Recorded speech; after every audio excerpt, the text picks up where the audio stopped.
Hi, my name is Megan and welcome to my channel.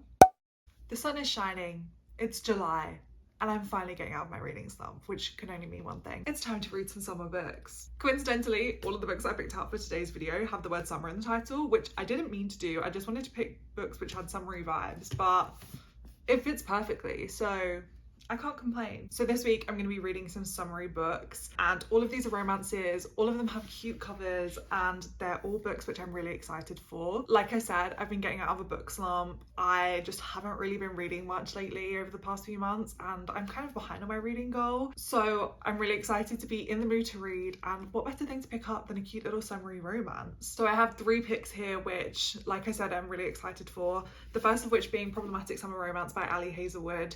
This is her newest release and it's about Maya and Connor, and I believe that there is like a 15-year age gap between these two, and he is her older brother's best friend. And I'm really in the mood for some Ali Hazelwood. I recently read Deep End and loved it, and I just want to pick up everything that she's ever written at the moment. So I'm really excited to be jumping into this. Ali Hazelwood's STEM romances are her best, I fear, and I love that for her because I love that for me because I'm a STEM girly. I fly through Ali Hazelwood's writing, so I can't wait to pick up this one. Next on the agenda is Summer Romance by Annabelle Monaghan. This is about Ali and Ethan, and I believe her dog pees on him, and that's how they meet. And I don't really know how I feel about that, but I'm willing to go with it because I've heard such good things about this author's writing. I've never picked up her books before, and so I'm just really intrigued to see whether or not I'll like her books as well. But also, I picked this book up last summer and just never got around to it, and it kind of then wasn't really the right time or the right vibe to read it. So now that it's summer again, I have to pick this one up. And finally, we have another new-ish release, which is Summer in the City by Alex Aster, and this came out earlier in the year and is about Elle and Parker, and I believe that she is a screenwriter who's having some writer's block, and she moves to an apartment, like her old apartment or something like that, and he's her neighbor. And this one is definitely giving enemies to lovers vibes, which I'm never gonna say no to. So I'm also really looking forward to reading this one. I've really been going into books blind lately, like without really knowing anything. I kind of just see that an author that I love has released a new book and pick it up, or just trust in the recommendations that I'm getting from people. I don't really know a ton about any of these books, and I'm really excited to read all of them, as I've said about a million times. I just want to make the most of the sun while it's out, and I want to read all of the summery vibes. So yeah, I think I'm going to start off with Problematic Summer Romance by Ali Hazelwood because, like I said, I'm really in the mood for her writing at the moment, and I just picked up Deep End and I'm just so desperate to read this. I'm gonna start this and I'll get back to you when I have some thoughts.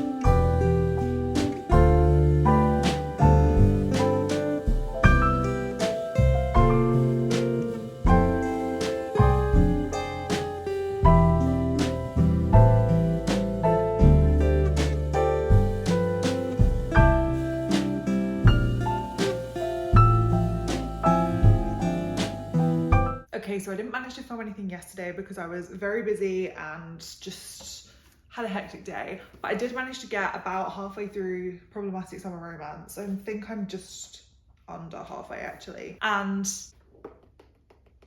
I'm loving it. So I'm finding with this book that the blurb is actually kind of misleading, or not necessarily misleading, but there's a lot that they leave out, which is kind of fun because, like I said earlier, I've been trying to go into books really blind, and just I find I'm enjoying them more that way when I don't have like half the plot laid out before me, or I'm kind of having to figure things out on my own, especially with romance books, because at the end of the day, like, they end up together, I know that, and I want to find things out for myself rather than just be told everything on the back of the book before I'm even getting to know the characters myself. But for this book, I think the blurb is kind of bland. You find out, I don't want to spoil anything. Like, if it's not in the blurb, I don't want to say anything. But Maya is 23 and Connor is 38.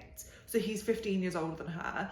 And you kind of find out that they have spoken about this age gap before. And I think this is on the blurb, so it's not really a spoiler, but Connor has been very clear to her that nothing could ever happen between them because of the age difference. That's really interesting to me because, like, I think I knew going into it that they very clearly established, like, in the book, there is a big age gap here. Like, it's not one of those books where it's just kind of glossed over and it's like, yeah, okay, like I'm gonna date someone 15 years older than me and that's totally appropriate and normal. I think the whole like thing about this being an inappropriate age gap is kind of blown out of proportion. I know there was a lot of discourse about it online and like in the bookish space when this book was announced, but I'm like, people read fairy books where the guy is literally 500 years old and the female protagonist is like 18. So if you want to talk about a disproportionate age gap, I think that's where we should be looking. But I think so far this has been done really well. So I also forgot that this book is like an interconnected standalone with Not in Love, which is Ali Hazelwood's releases from last year, I believe. And I read it last year and really enjoyed it. But I actually think it was my lowest rated book of hers. And it's not that that's bad. I think I still gave it like a 3.5, maybe 4 stars. So that just proves how much I love Ali Hazelwood's books. So I was reading the beginning of the book and I was like, I recognize some of these names. Like, where have I heard of these people before? And then it clocked to me that Maya is Eli's younger sister who is in Not in Love. So we have actually met Maya before and we've met Connor before. Like we've spent quite a bit of time with especially Connor. So it's interesting going back into this, like obviously not having remembered that as well. And I'm like, now I remember these two, and I kind of remember things that had happened between them in Not in Love. Not to give any spoilers for Not in Love, but I don't think it's even really a spoiler. She's just a flirt. But yeah, I don't really have much to say about this book other than that, just because, like I said, a lot of it isn't in the blurb and I don't want to give any spoilers. I'm gonna carry on reading now, and yeah, hopefully I get this done by the end of today and I can then give you my full final thoughts, probably again without much context because I don't want to give anything away, but I'm assuming they end up together in the end. That's my prediction for this romance book by an author who loves happy endings.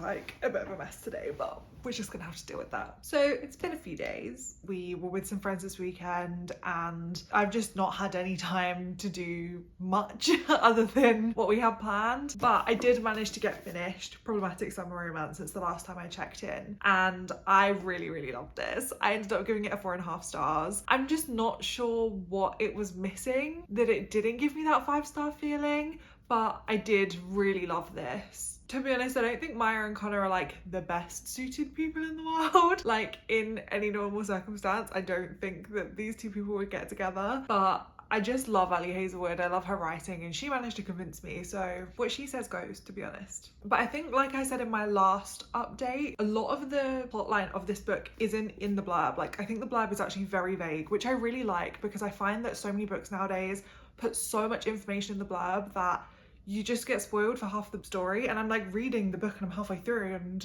there's still stuff happening that's stuff in the blurb. And like I said, I've been liking going into books very blind lately, so I actually really appreciate that half the book isn't spoiled in the blurb, but that means that I don't want to say too much about it in case I give anything away. However, I will say this isn't too sciencey. Like there's a lot of sciencey comments made and like puns, and a lot of the people in the book work in STEM.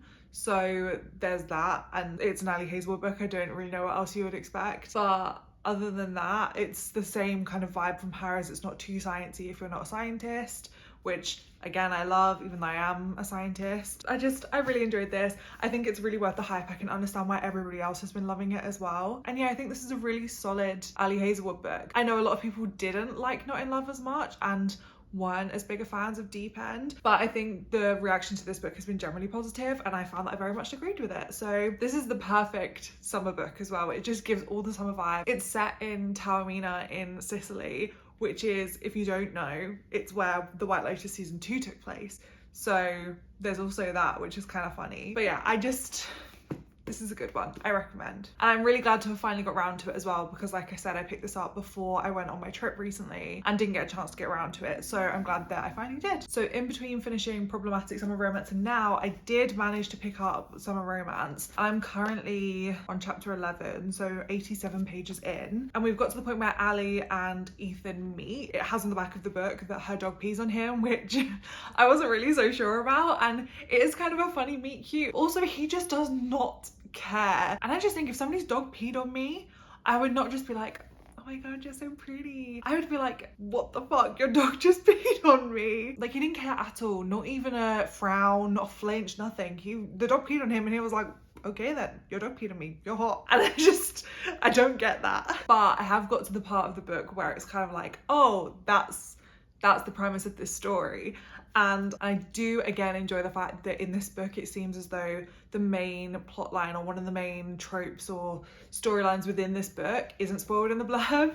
So that's really fun and that's really enjoyable and it's making me want to carry on reading it. I'm not really sure where this is going to go, especially in terms of that storyline that I mentioned that's not in the blurb. I think I'm like almost 100 pages in, so I'm basically 2/3 of the way in, and I feel like I don't know what is gonna happen, which is a good thing and a bad thing. I like being surprised, but I don't know where we're gonna go with this. I've heard great things about it and I want to carry on and see. It's kind of intriguing me. So I'm gonna carry on reading this today. I've got just over 200 pages left, so I'm not sure if I'm gonna get it all done today, but we'll see. But yeah, let's just go carry on reading this.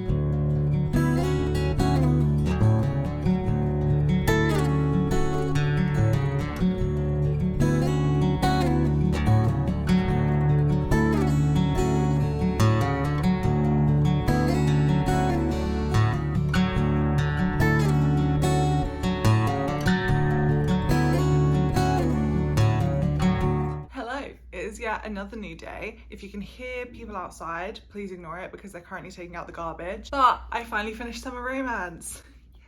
I ended up giving this book a 3-star and I liked it, but I wouldn't say that it's one of my favorites. And I think I was a little bit let down by how hyped up this author is. I was expecting to read like the best book ever, but that it just wasn't that for me, and that's kind of disappointing, but that's my own fault for feeding into expectations too much. I really enjoyed the themes of grief and finding yourself in this book, especially from Ali's perspective as someone who has lost her mother and is coming to terms with realizing that she's not really the person that she was when she was younger and needs to kind of almost get herself together, but not even that she's a mess, in just that she needs a little bit of help in figuring out what she wants from her life from now on. And watching her almost rediscover herself and her sense of self was really fulfilling, and I really loved that for her, and I thought that was probably the best part of this book, to be honest. And considering the book is called Summer Romance, I just didn't really buy into the whole romance of it all, which is why I think I was a bit disappointed by it. I was expecting this great love story and it just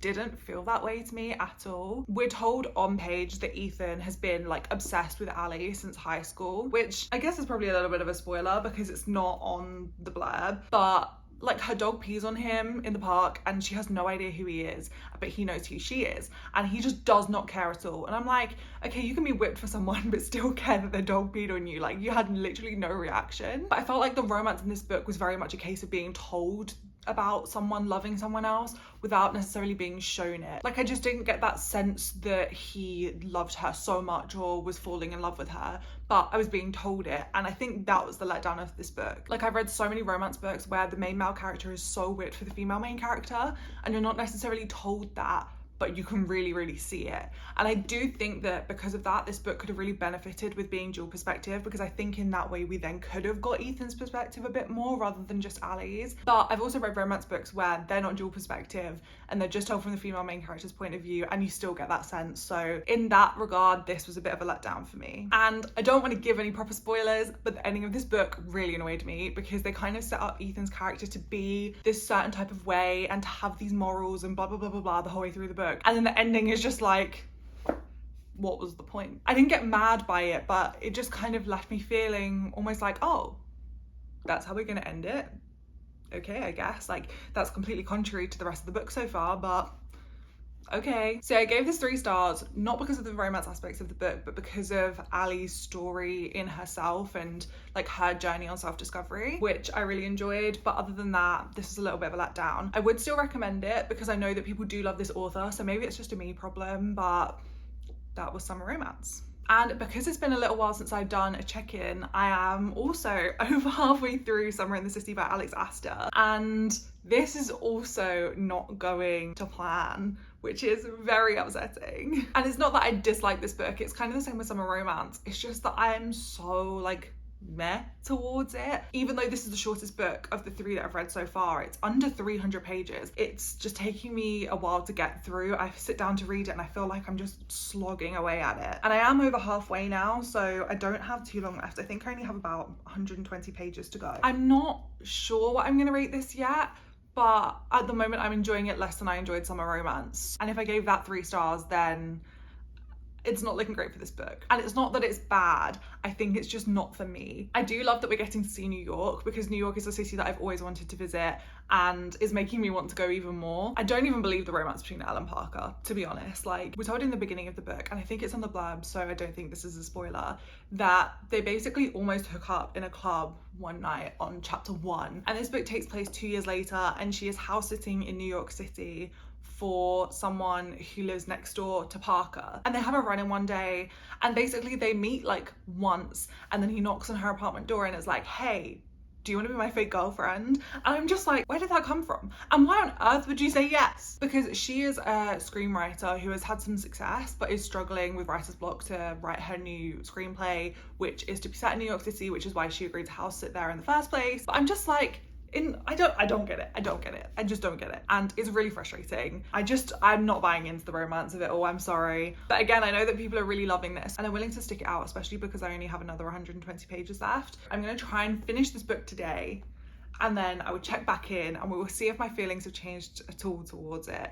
But to be honest, at the moment it's not looking great. So okay, so I'm checking back in finally to let you all know that I finished Summer in the City by Alex Aster, and I ended up giving this 2 stars. Unfortunately, this book didn't get much better for me, and I don't know what it was exactly, but I just didn't gel with the writing in this book at all. And that's a bit disappointing because I really wanted to read Lightlark by Alex Aster, and I'm a bit worried now that if her writing is similar between the two, that I'm not going to enjoy that series either. But I know that that series is a bit hit or miss with a lot of people, so it's probably going to be one that I don't get around to anytime soon, to be honest. But for me, this book just didn't get much better as I went through it. Like I said, I didn't really gel with the writing, which is a big factor, but also I just didn't love Elle. And I hate to say like, oh, I just didn't like the main character, but for some reason she was just really unlikable to me, especially in the beginning of the book, and that's when you're supposed to connect with the character the most and start to empathize with them, and I just did not empathize with Elle at all. She just really annoyed me. She gave massive pick me energy in my opinion, but it got better during the course of the book. That beginning just really put me off of her, I can't lie. And Parker, who is our male love interest in this book, just was a bit like a brick wall to me. I didn't really see what she saw in him. He had no motives at all for proposing this situation between the two of them. I don't know, I'm really disappointed by this one. I really hope that I'd love it, but something about it just did not vibe with me. I also thought the pacing of this book was really odd. Like, the beginning was so slow. It was almost like the first 100 pages, nothing really happened, and it was just kind of exposition for the rest of the book. Then so much happened in the middle, like 100-ish pages, where we got so much info dumping, we got so much information about each of them, so much information about their families, their motives, everything. And then the last 100 pages again was really slow. And this book has such a stupid third act breakup. Like, it was so frustrating, and there was absolutely no need. I was about 75 pages from the end and I thought, oh, how is this book going to end, because we've got so much left and the book is basically over. And then the most stupid things started happening, and it really started to annoy me, and that just kind of ruined the end of this book, I fear. So yeah, this was a 2-star from me, unfortunately. And unfortunately, like I said, I think it also has put me off of reading Lightlark, because I have so many other books that I want to get to as a high priority, so it's kind of bumped it down the list a little bit for me, which is sad. But that means that I have read all 3 of my books for this video, and I had some good hits, like Problematic Summer Romance, which, I mean, I guess that I would enjoy just because it's Ali Hazelwood, and then some disappointments, like Summer Romance I expected to be a 5-star, or for me to at least start to love Annabelle Monaghan's writing and want to dive into all of her other books, and this book's just kind of been a little bit of a disappointment, to be honest. And same with Summer in the City. I was really hoping that I would love this one because everybody else seems to and says it's a great romance for the summer, and again, I didn't really get that vibe, which is sad. But all 3 of these books definitely did do what I set out for them to do, which is to bring the summer vibes, and it's definitely put me in a bit of a more summery mood. And I may be wearing a jumper for this summer reading vlog, but that is because the air conditioning is doing its job. So yeah, that's it for today's video. Thank you all so much for watching, and if you have any other ideas for any themed reading vlogs that you'd like to see me do, please leave them down in the comments below, and I will hopefully see you next time with another video.